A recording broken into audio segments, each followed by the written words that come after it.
দ্বিতীয় পরিচ্ছেদ। শ্রীযুক্ত বলরামের বাটিতে অন্তরঙ্গ সঙ্গে। 4টার পর স্কুলের ছুটি হইল। মাস্টার বলরামবাবুর বাহিরের ঘরে আসিয়া দেখেন ঠাকুর সহাস্য বদন বসিয়া আছেন। সংবাদ পাইয়া একে একে ভক্তগণ আসিয়া জুটিতেছেন। ছোট নরেন ও রাম আসিয়াছেন, নরেন্দ্র আসিয়াছেন। মাস্টার প্রণাম করিয়া আসন গ্রহণ করিলেন। বাটির ভিতর হইতে বলরাম থালায় করিয়া ঠাকুরের জন্য মোহনভোগ পাঠাইয়াছেন, কেননা ঠাকুরের গলায় বিচি হইয়াছে।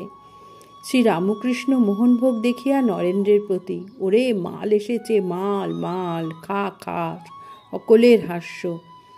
ক্রমে বেলা পড়িতে লাগিল। ঠাকুর গিরিশের বাড়ি যাইবেন, সেখানে আজ উৎসব। ঠাকুরকে লইয়া গিরিশ উৎসব করিবেন। ঠাকুর বলরামের দ্বিতল ঘর হইতে নামিতেছেন, সঙ্গে মাস্টার। পশ্চাতে আরো 2-1টি ভক্ত। দেউড়ির কাছে আসিয়া দেখেন একটি হিন্দুস্থানি ভিখারি গান গাহিতেছেন।